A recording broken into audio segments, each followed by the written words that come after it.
going on, Jerome? It's a beautiful Monday. Birds are chirping and stuff, and it's time for another Vikings news dump. So tonight is the night of nights. The Vikings begin their step towards a Jerome Barty 1-0, 1-0, 1-0, 1-0, taking on the Rams in Arizona, and the Vikings just looking really damn good. Also, I feel like, so all these look, obviously Photoshop, but I feel like Murph is the real deal.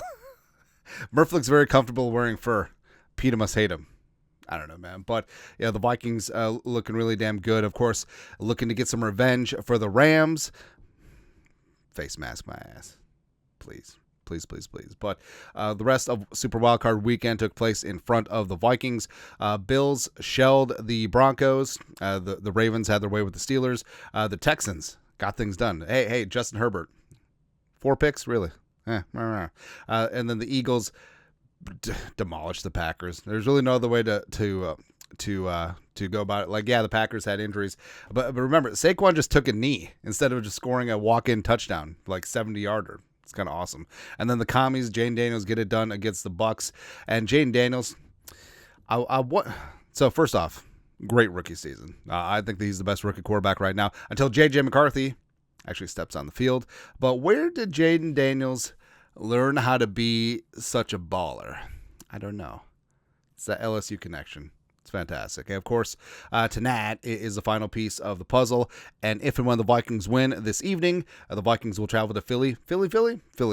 It's the full-on revenge tour. Beating the Rams. Kevin O'Connell beating his former mentor, Sean McVay. I was going to say, it's such reflexive to say stupid-ass Sean Payton. Sean McVay. He's the good Sean, right? Because he's Ed Sheeran. I'm in love with the shape of him. Whoa. No. But the Vikings on the road against the Eagles, and then Commies versus Lions. Maybe it's the Lions. I don't know. Maybe it's the Commies. And then you host the NFC title game, US Bank Stadium. Getting ahead of ourselves, obviously. But it's so funny with the Packers. Jordan Love is ass. Thank you. So 2025, new year, new me. The Packers are 0-2. The Bears are 1-0. This is pardon my take, which is great. And the Bears, the Packers, finished their season on a 3-game losing streak. Lost to the Vikings, lost to the Bears in Lambeau, and then lost to the Eagles, just schwacked.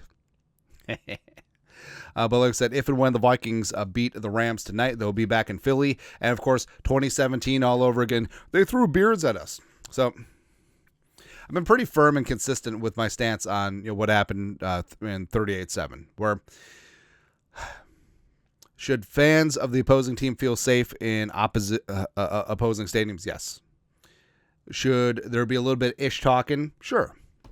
Should there be drunken threats and acts of violence? No. But the NFL obviously is never going to do anything about it because they don't care. They just want to sell a couple more beers and then just go from there. I mean, every single game, there's some sort of drunken buffoonery, especially late afternoon or primetime games when people have had all day to drink. I mean, sometimes it turns into amateur hour.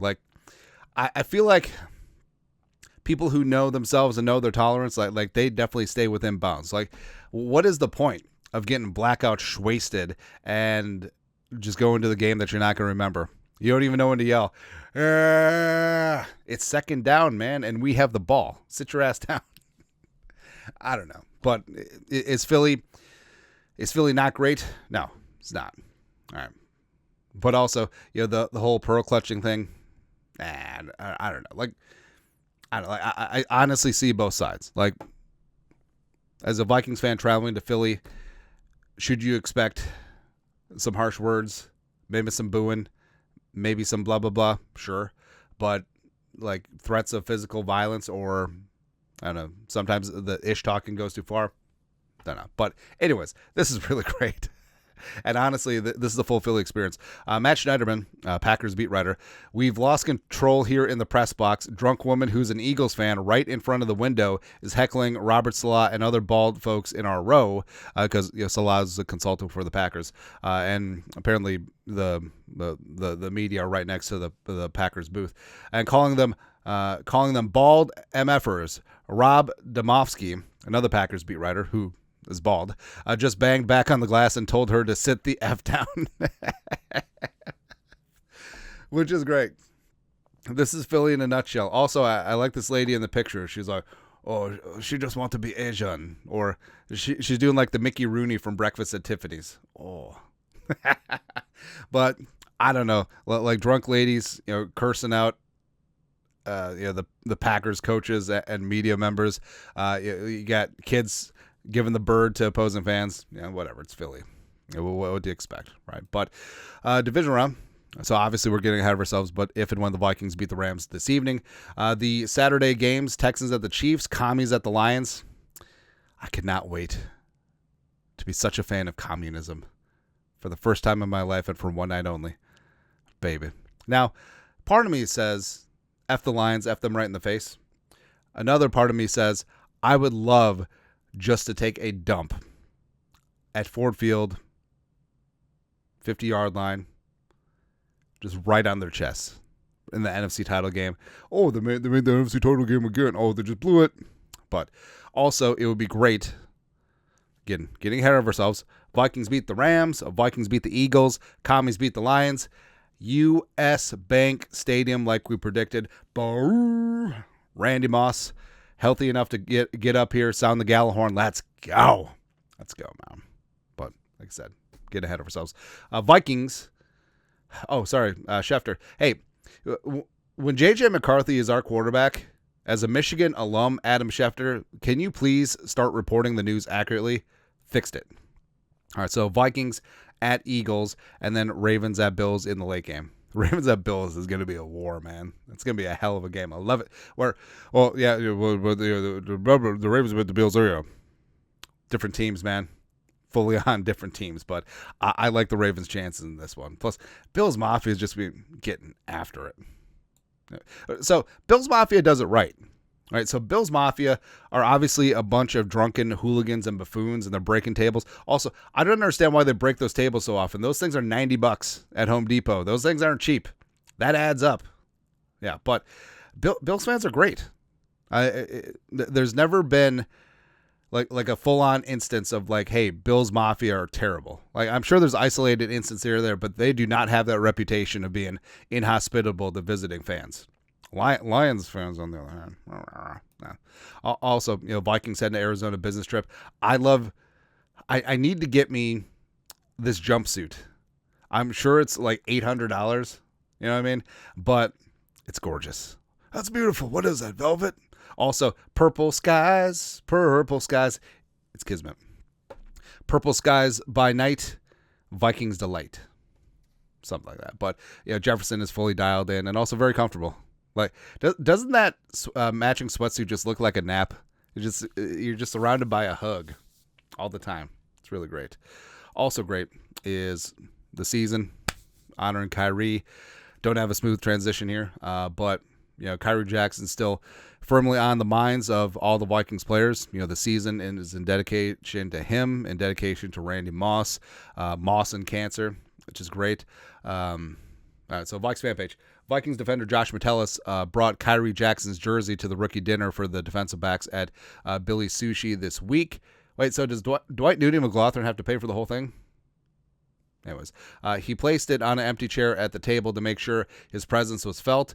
Just want to make sure we save a seat for him. It's his rookie dinner, too. It's awesome. And they got that from Dane Mizutani, Pioneer Press. So first off, Billy Sushi, fantastic. Billy's hilarious. Billy's After Dark. I haven't gone to one because I'm old and I dislike fun. But honestly, some of the best sushi I've ever had. It's really fantastic. It really is a crown jewel here in the Twin Cities. And honestly, if you put Billy Sushi up to any place, New York, L.A., Seattle, Vegas, like, it's going to stand up. Maybe not Tokyo. But you never know. But I love this mentality. I mean, Josh Metellus is the leader out there, and this is just an absolute great move because, Kyrie being in the defensive back room, like, still resonates in that DB room with this team as well. So, second season, let's make a run for 31. Let's do it, baby. Also, so this is unfortunate. I actually wished they had been a clean sweep for the Rams. So NFL Network making their picks. So Rich Eisen, noted Jets fan, so that's probably why he hates the Vikings, because it's the dumbest rivalry in sports history. Picks the Rams. Fine. Steve Mariucci, former coach of the Lions. Whatever. Picks the Rams. Kurt Warner. I don't know why he hates the Vikings. I don't know why he loves the Rams. He's a Cardinal, for goodness sake. Well, no, I take that back. He played for the other Rams. I feel like that doesn't count, though. I feel like they're two different teams. Doesn't matter. Kyle. I don't know who Kyle is. Is it Kyle Long? Is it Kyle Brandt? Doesn't matter. Kyle. He picks the Rams. Whatever. Gerald. I don't know. McCoy? Could be McCoy. I don't know. Screw him. Yeah, screw you, Gerald. And then lastly, Colleen Wolfe, who's fantastic. I think she's an Eagles fan, though. So is this some sort of quasi-reverse psychology where she wants the Vikings back in Philly because, like, oh, it'll be 38-7 again. Actually, screw them all. F all six. Whatever. Pick the Meteor. Doesn't matter. So, no, tonight's a big game, and we're gonna get fired up here in a sec, but I feel like I can't let this pass by because this is just really funny to me. So, Wolf Blitzer, anchor. Now, take politics out of his side. I don't care which cable news channel he hangs his shingle. Like, I honestly do not care. So, if you're gonna make it about politics in the comments, get the hell out of here, right? But this is funny. So, Wolf Blitzer, lifelong Bills fan, a lot like Tim Russert from back in the day. I'm very happy. Hashtag go Bills. Now, Wolf's TV setup is amazing. It is the multimedia center of like an 80-year-old man, which I think that he is. It's pretty close, right? So first off, it's got like, the mahogany Ashley Furniture entertainment center where you can pull the doors out and then cover it up when you're not watching TV, which people used to do back in the day. And not me. I got multiple TVs on all the time. But he's also got like first off, that's almost like an armoire. Like that's something that your grandparents would have. And, they saved up for it and then they bought it and it's real wood. It's not like particle board like everything's made of nowadays. And it's heavy as all get out. Like this thing will... This thing's like carrying the casket for a nose tackle, man. It's going to take not just 6 pallbearers, like 12 people to move this thing.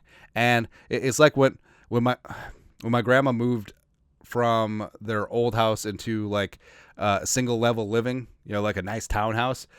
I had to move this thing. I think I died. I'm pretty sure their TV armoire tipped over on me.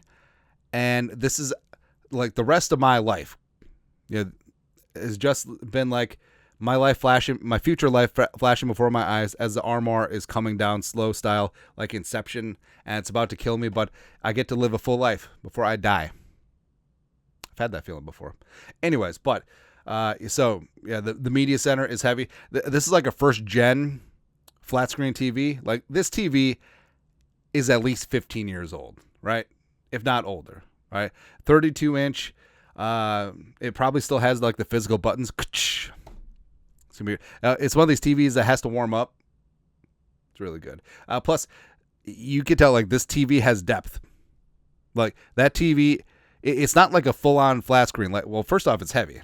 Like that 32-inch TV is as heavy as a modern-day 75-inch 4K TV. 100%. Also, he's still got cable. And also he's got 75 different remotes up top, which is important. He doesn't know how to use any of them. He has to call his grandkid or great-grandkid to fix things. Bottom left, he's got a DVD player, which, again, looks like a first-gen DVD player. It probably doesn't even play Blu-rays. Bottom right, homeboy's got a VCR. That's how you know he's dedicated, because he grinds the physical tape. That's right, man. Plus, he's got like the ESPN 30 for 30 of the Four Falls of Buffalo on VHS. He got the Blu-ray. He took it to the store that converts things from tape to DVD. He said, do it the other way. And he's got it on VHS. That's what he's got going on. Which is great, man. But I can't wait then. Because at a certain point, I'm waiting for this point too. At a certain point, as you get older, you just stop evolving with technology. You just like, it's like the Amish. You're like, you know what? 1850, we're good. We're good. That's cut off right there. Anything before that is acceptable. Anything after that is not. Basically, as you get older, you become a little Amish, right? You just cut things off and you're good to go. I wonder what that's going to be with me. I feel like I'm relatively up with technology still. But I swear to Christ, trying to set up my kids' like Roblox or Minecraft account, maybe not so much. Maybe that's my Amish line. Who knows? I got to flesh that out. Because I feel like we don't know. Anyways, so turn to more serious things tonight. So we're going to do a whole like rant, getting fired up for the game. But it is the second season. And I don't want to hear any ish about, hey, we exceeded expectations. Hey, it's a free roll. Hey, all that stuff. It may be true. Probably is. But these opportunities don't come around often, right? You have a chance to legitimately win the Super Bowl. Who in the NFC scares you? Oh, but the Los Alliance twice. Doesn't matter. Doesn't matter. This team, from soup to nuts, can have one of the most explosive offenses in the NFL, has the number one pressure defense in the NFL, and they can get after things, right? Now is the time. And also, they're pissed off. Week 18 was a debacle, right? And it was not an example of how this team actually plays. It just wasn't who this team is, right? But they're going to be labeled chokers until they exorcise the demons in these playoffs.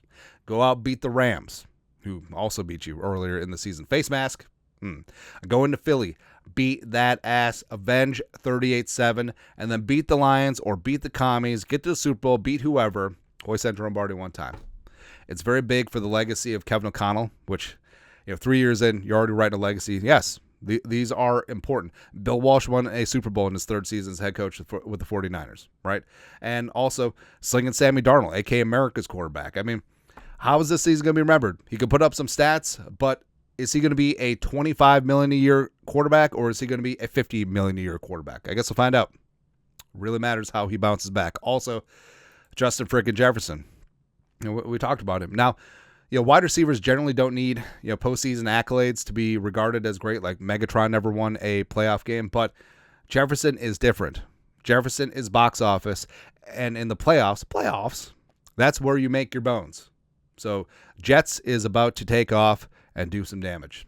4 games of just complete and utter receiver dominance, and also, speaking of dominance, that defense. Flores, hey, we're going to get after things. You are a true leader of men.